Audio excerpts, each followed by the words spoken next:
food combining is nonsense, it makes no difference. Anyone who says that is not living in a very clean body. Because if you get your body clean enough, you will feel the difference.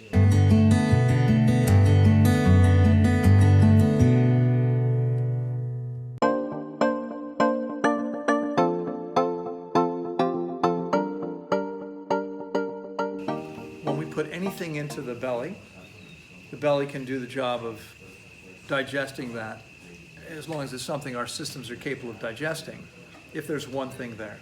But then as soon as we combine two different things, that becomes difficult, if not impossible.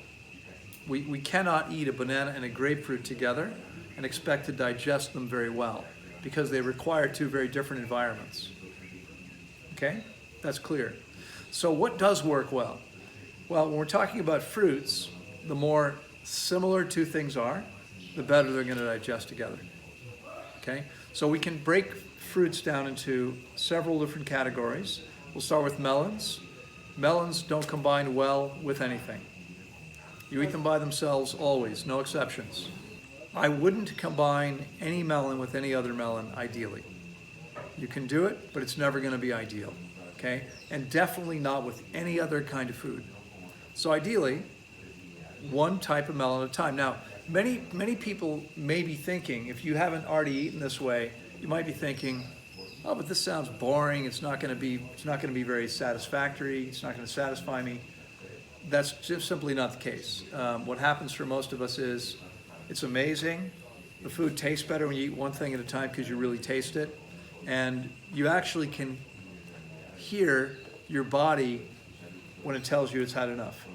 In other words, every time you add an additional flavor to the mix, you create additional appetite. And so the more different things you're eating, the more you're likely to eat. When you're eating one thing at a time, your body's going to stop when it's had enough of that food, and that's likely all you need in most cases. Okay? It's likely all you're going to need. So the best is always one thing at a time.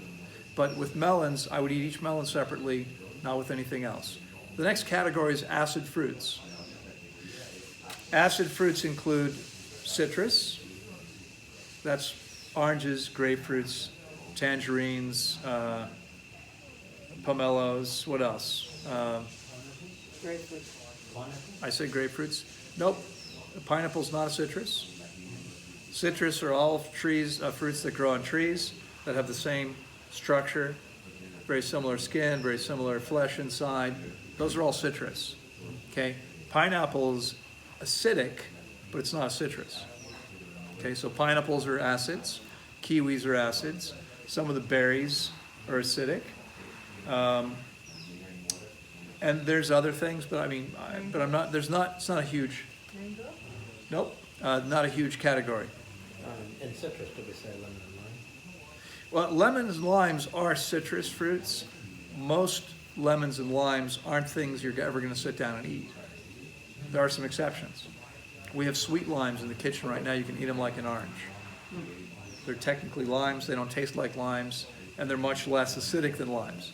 The reason you'd eat them is because they don't have a pH of 2.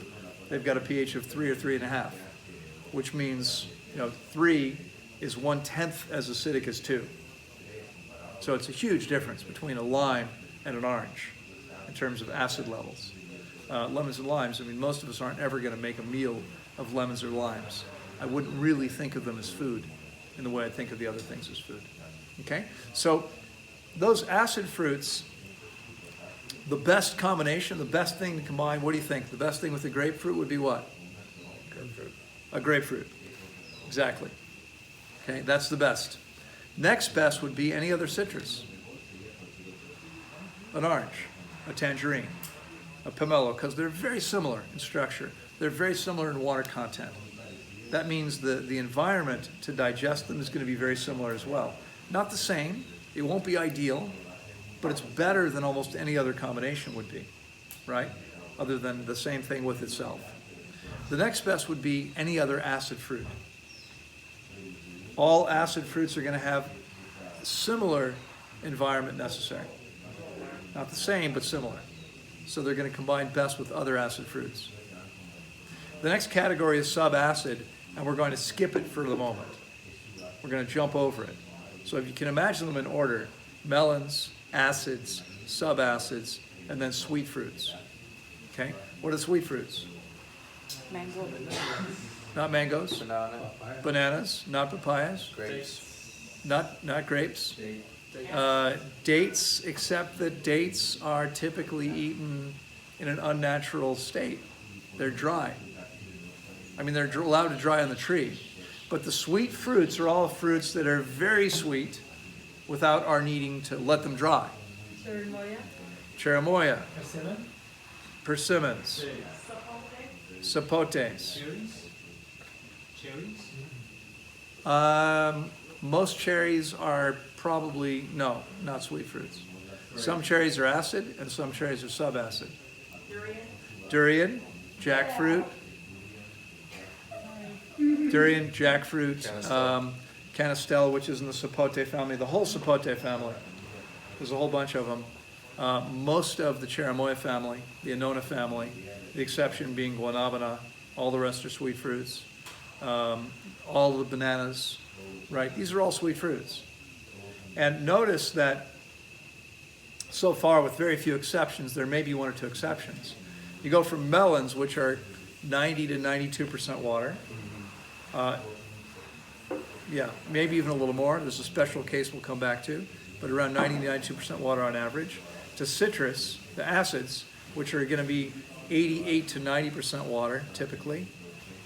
Next will be subacid in terms of water content. We skipped over them for a moment. And then the sweet fruits all have less water. They all have less water, almost without exception, than the rest. Bananas, 73% water, more give or take. Okay, cherimoya a little higher. Durian, not much higher than bananas, a little bit higher.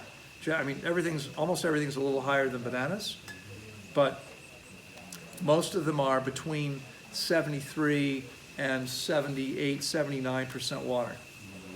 Okay, the sweet fruits.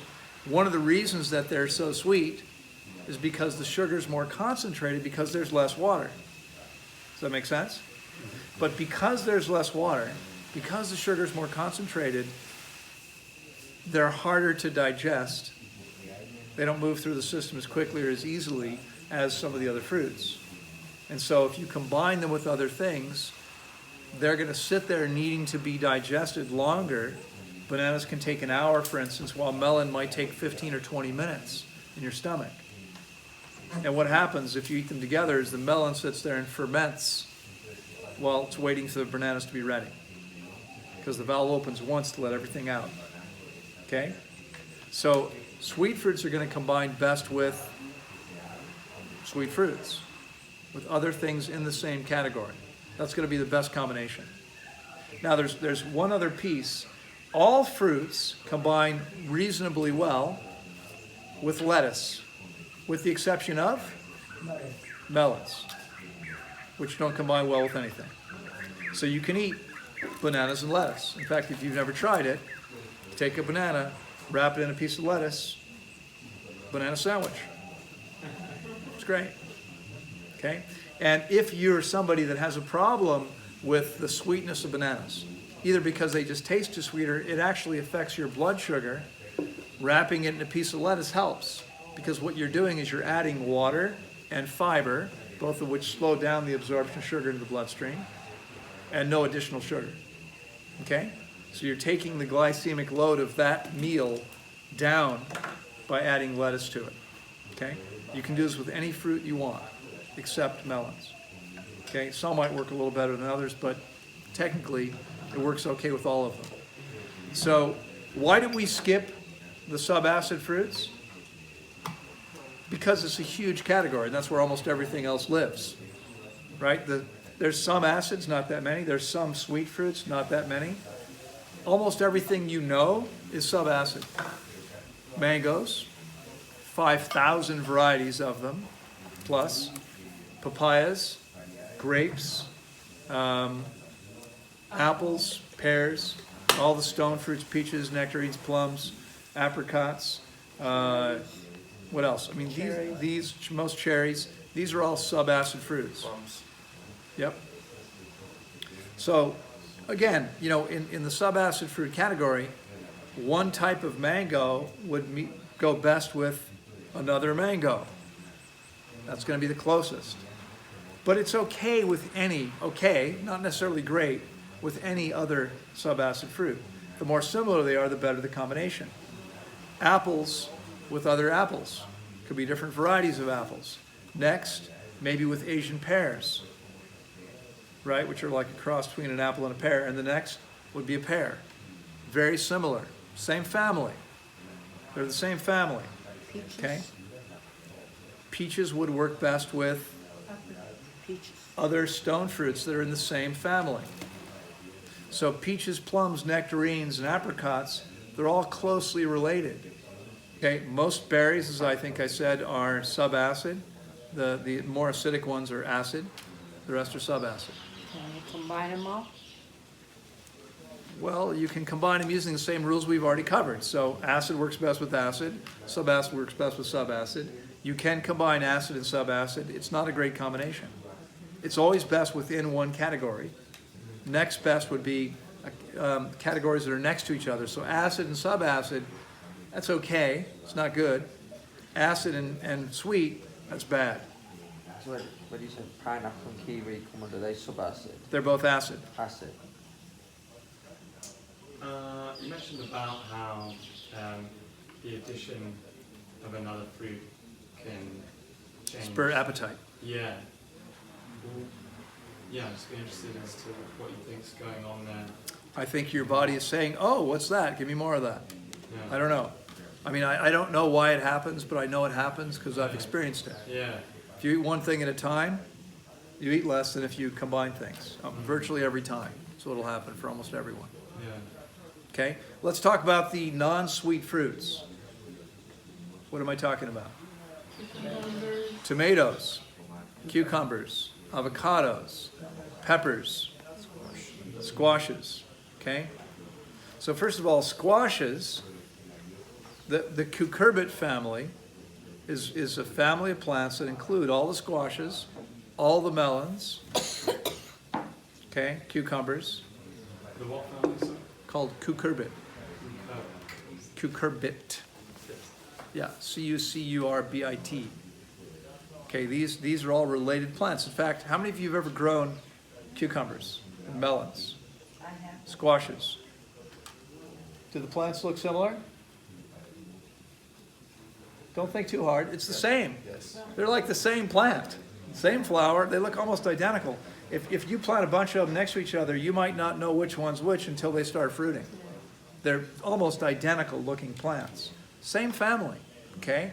Now, I mean, think about it. A cucumber is like a skinny little watermelon. Thinner skin, very similar inside. Melons really don't digest well with other things. I'll often hear from people that tell me, I feel bad when I eat a salad. And my first question is, do you include cucumbers in your salad? Some people aren't going to digest cucumbers well with other things. Ideally, they should be eaten by themselves, okay? But, I mean, I don't have a problem digesting them. Some people do. If you have a problem, take them out, okay? They're very high in water content. More water than watermelons. Watermelon's going to be around 92, 93% water. Cucumbers around 96% water. Why do you think that is? What's the biggest difference between cucumbers and watermelons? They have less sugar. That's right. Watermelons have sugar, cucumbers almost none. And because they have almost no sugar, they also have almost no calories. So don't try to live on cucumbers. You have to eat a lot of them. A cucumber has something like 15, 20 calories per 100 grams. 15. You'd have to eat a lot of cucumbers, right? A kilo of cucumbers is 150 calories. How many kilos can you eat? Okay, it'd be pretty hard to get enough food that way. sounds like a challenge. It's a challenge, yeah. Most of the squashes, I addressed this a couple days ago. I'm not sure if you were all here at the time. I think you were, except the two of you that just got here. The squashes, for the most part, aren't really something that we should be eating.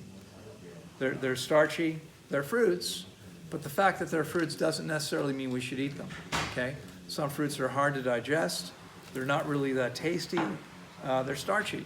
Who wants starch in their mouth? No, thank you. So most squashes I wouldn't really recommend eating. Tomatoes, where do they fall?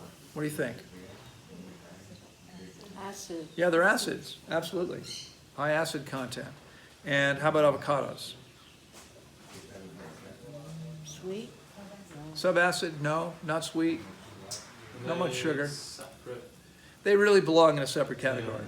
Yes, a bit of a trick question, okay? There's no other fruit that I know of that's 80% fat. And a Hass avocado can be 80% fat. You need to keep that in mind. You don't know any fruit similar to avocado at all? That contains 80% fat? No. Is that just Durian's running pretty water? high. Durian's 17%. Really? How low? Olives. Olives are pretty fatty. I don't know what the percentage is, but olives might be close. Olives, by the way, are another fruit I wouldn't recommend eating. I mean, they're toxic unless they're treated. Anybody here ever eaten an olive right off the tree? How was it? Disgusting. Nasty. They're terrible. They're disgusting. A few years ago, I was in Ojai, California, at an organic avocado and olive farm, and the farm manager said, yeah, they're toxic. They have to be treated with vinegar, oil, or salt to remove toxins. That's why olives are cured. Okay? That's why they're cured. So, not something you really want to eat in their natural state. Okay? I mean, every once in a while, if you eat some, some people say you can cure them without those things. I don't really know anything about that. That might be possible. It might be worth looking into if you like them.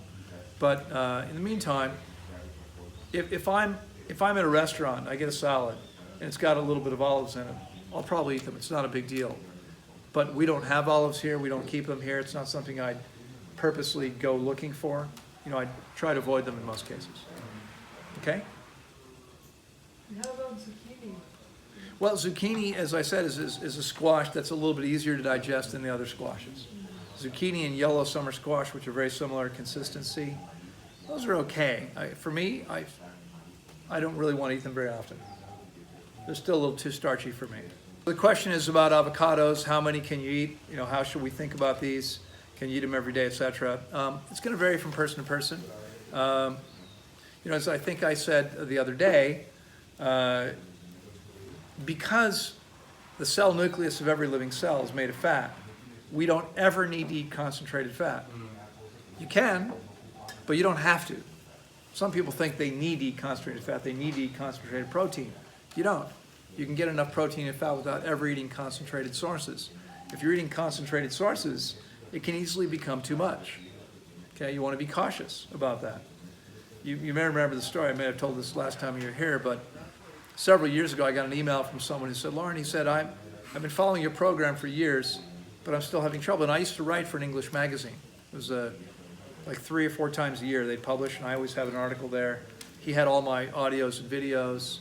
I still have a program called the Creating Perfect Health System. He owned that. He read all my articles. He said, I'm following your program, but it's not working for me. So he scheduled a consultation. And I said to him, all right, let's talk about what you're actually eating. What do you have for breakfast? He said, I don't eat breakfast. I'm not hungry. I said, okay, fine, perfect. I don't eat breakfast either for 27 years, right? I said, what do you eat for lunch? He said, for lunch I'll eat 5 or 6 apples or oranges or peaches or nectarines, or maybe 8, depending on what it is and how big they are, like that. I said, okay, that sounds fine. And what do you have for dinner? He said, for dinner I have a salad. And I started to say, okay, well, and I thought, salad, that means a lot of things to a lot of people, right? So I said, tell me more about your salad. He said, well, it's an avocado salad. I said, okay, well, that's interesting. What's an avocado salad? He said, well, I'll take 7 or 8 Hass avocados. I said, okay, stop there. I think we may have found the issue. Okay, you're getting 75% of your calories every day from fat. That's not going to work very well for most people. Not if you're eating 1,000, 1,500, 2,000 calories a day. That's not going to work. Now, looking at fat as a percentage of what you're eating, that's not really a particularly valid way to look at it. And I'll give you a simple example of why that is. first of all, you know these people out there who overeat, right? They're people for years who promoted a 5,000-6,000 calorie a day diet. When, by the way, there's 100 studies that say the less you eat, the longer you live. This is clear. It's well proven. The research is there, right? As long as you're meeting your body's needs. I don't mean, not the less you eat, because that would mean nothing and be better than something. That's not what I'm saying. But once you get beyond what your body actually needs, more doesn't help you. Okay? So let's say you've got someone who's eating 6,000 or 10,000 calories a day. 80-10-10, 10% fat. 1,000 calories of fat.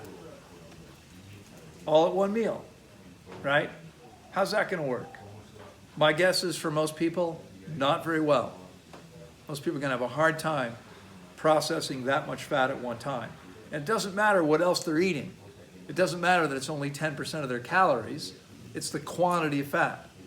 On the other hand, let's say that today, I've eaten nothing so far today.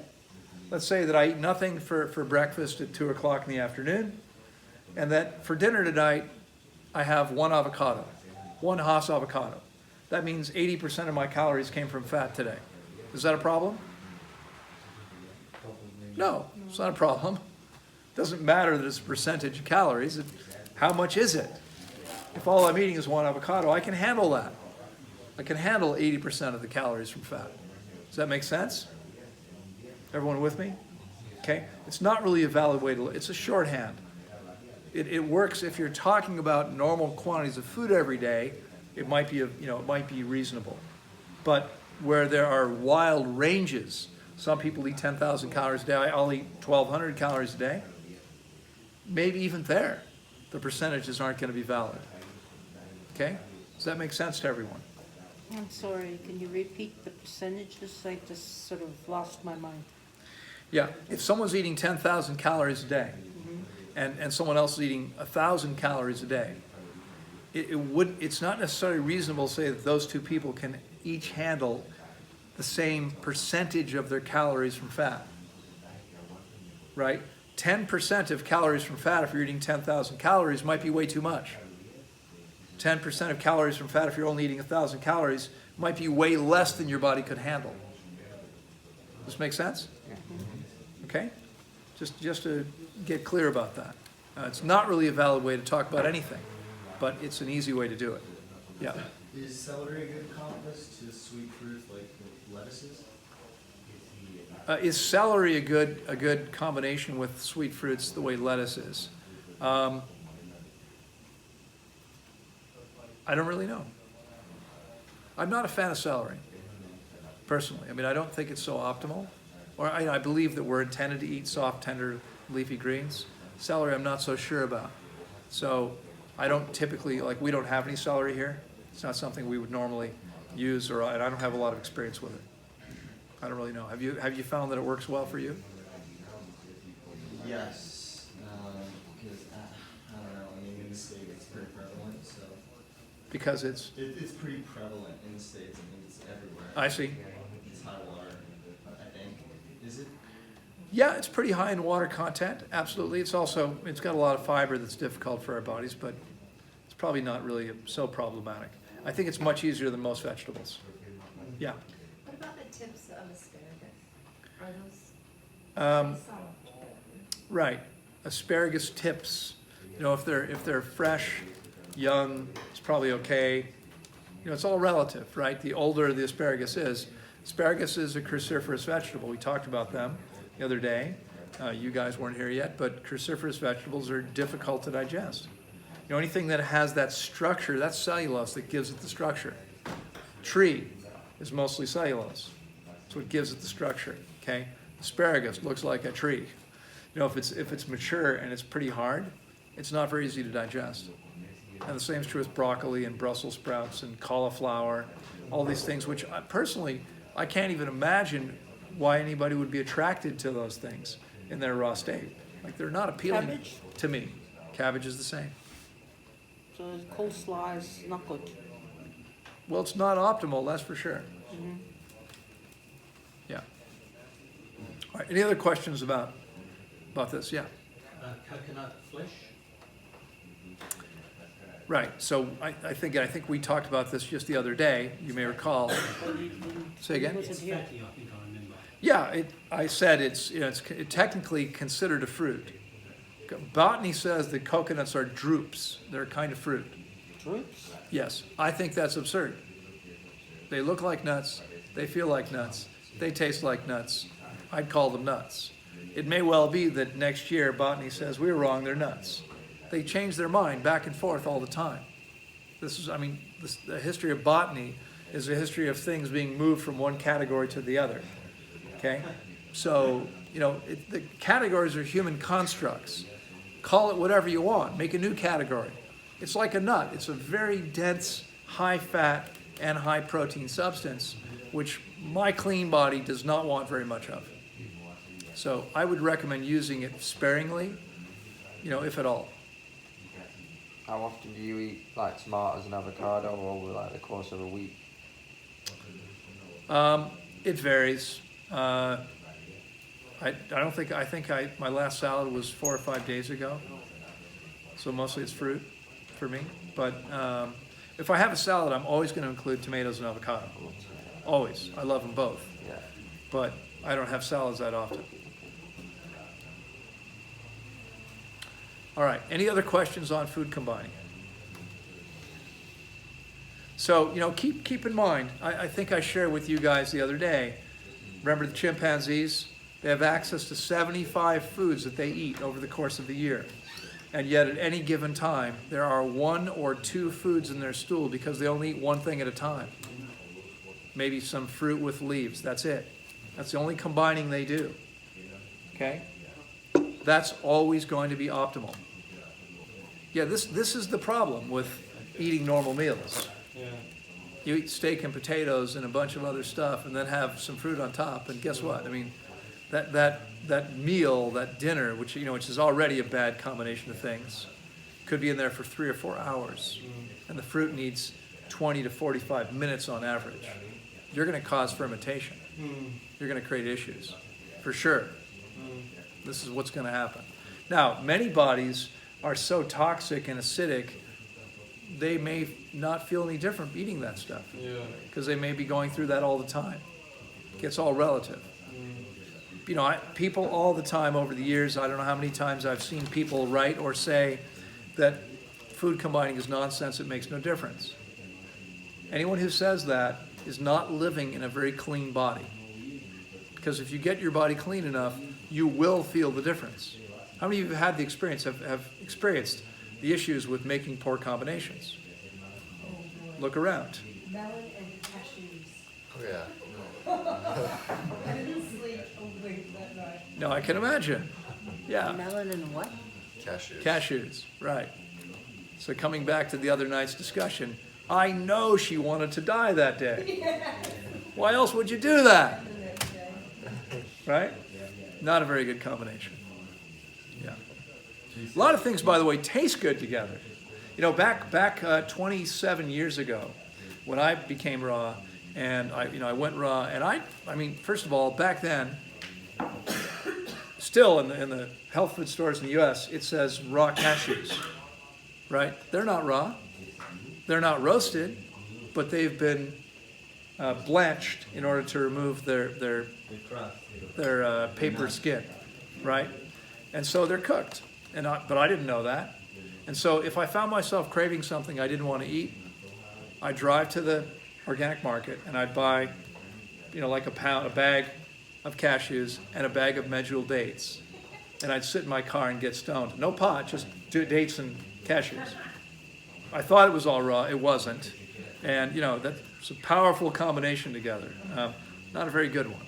But how long does it take for a salad with cucumber and avocado and tomato, let's say 5 different ingredients to digest, more or less? I'm sorry, tomato, cucumber, lettuce, avocado. Yeah. What else? That's it. And that's it. Yeah.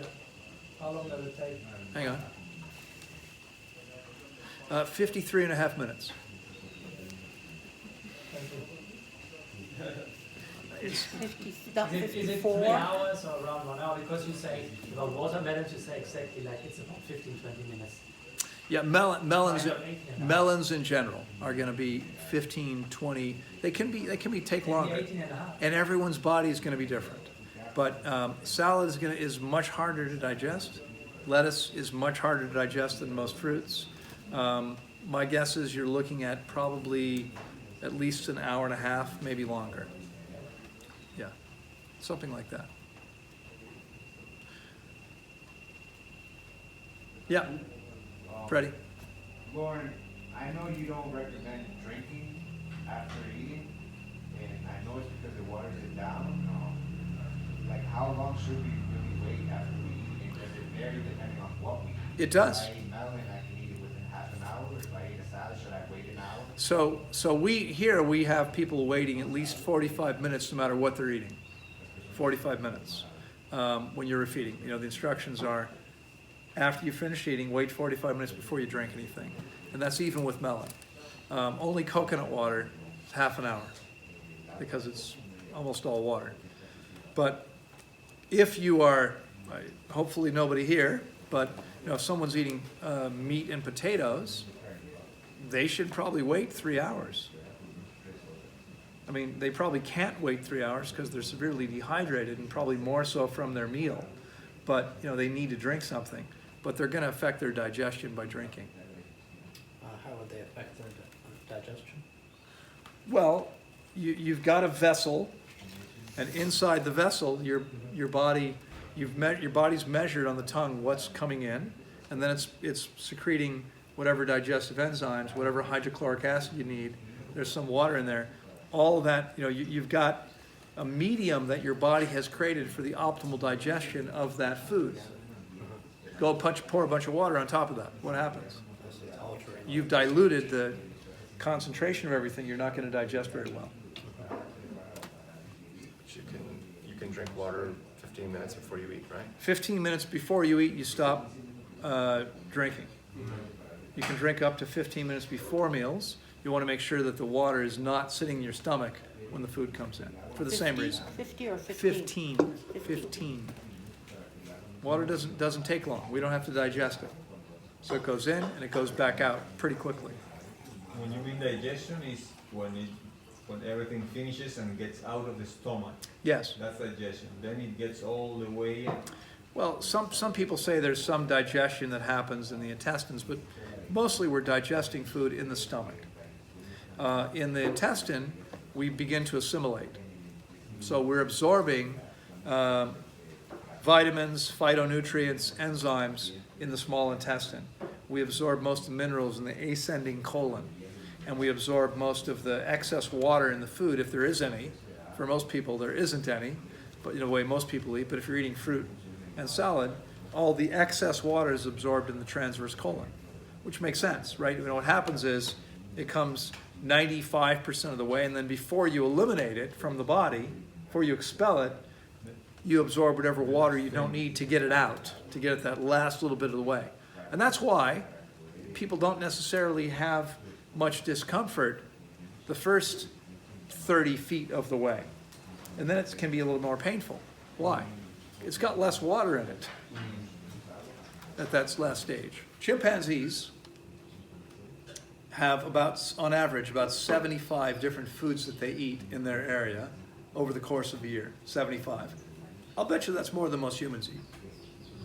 People say to me all the time, don't you get bored eating the same things? And the truth is that here, Peter's been here now for a year plus. You know, we have papaya, watermelon, pineapples, mangoes, salad stuff, tomatoes, avocados, peppers, cucumbers, all that stuff. Those are the bananas. Those are the staple fruits we have all the time. And then other things, sapotes come and go, rambutans come and go. We have a bunch of things that come in and out over the course of the year because they're seasonal. These other things we have all year long. But we don't have a tremendous variety of fruit at any given time. Now that's going to change because we have 110 varieties of fruit planted here on site. And we're planting more soon. We've got another 27 acres, 11 more hectares we're going to be planting hopefully in a couple months. So eventually we will literally have, at any given time, maybe a dozen or more varieties of fruit available to us. But it's pretty limited. You get bored? No. I don't get bored either. In fact, my experience is almost every meal is, wow, this is like the most delicious thing I've ever eaten. And then I have my next meal and go, this is the most delicious thing I've ever eaten. No, this is the most delicious thing. The food's amazing and it tastes and feels great. But the chimpanzees have quite a variety. And yet, when primatologists examine their scat, their poop, there's 1 or 2 things in it every day. That's it. Because like almost every other species, they eat 1 food at a time. So should we. So when you're refeeding here, you will get 1 food at a time. You'll get 1 fruit at a time. At a certain point, you can start to add in some lettuce with your fruit meals.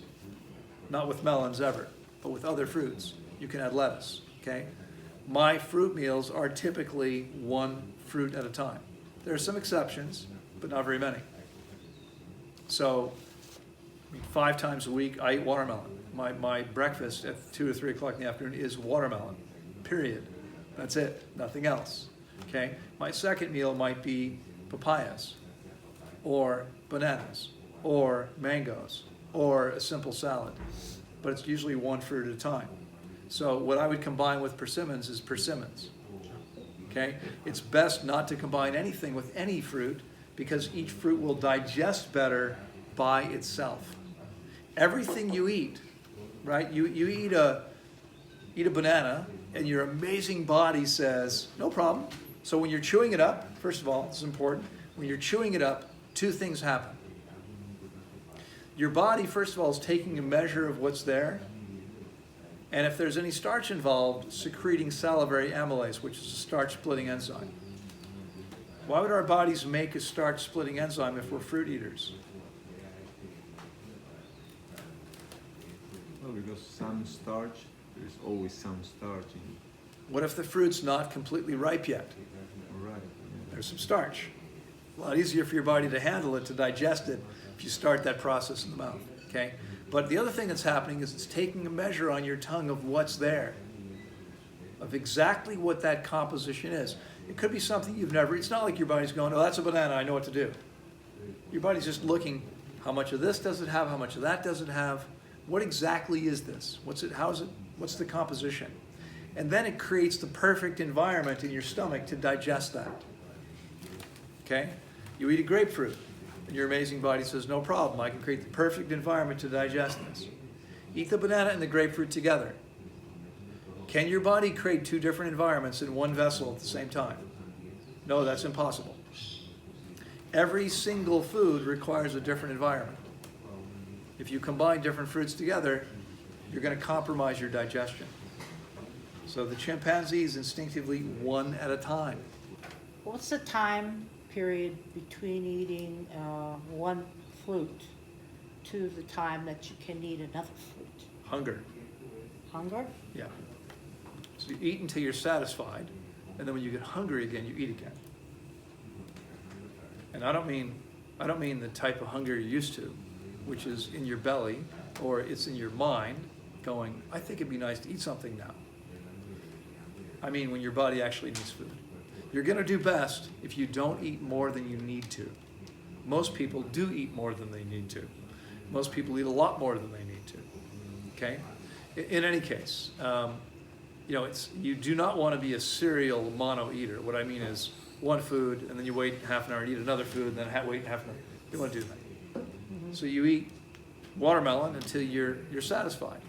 And if you're really satisfied, it means that it's probably going to be 4 or 5 hours before there's any desire to eat again. That would be the time to eat again, but not before that. You want to optimize your digestion. If you optimize your digestion, you feel better. There's no gas and indigestion. You get more benefit from the food. You can't assimilate what you don't digest.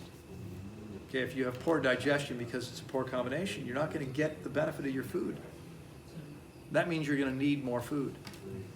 And that means more energy spent processing food.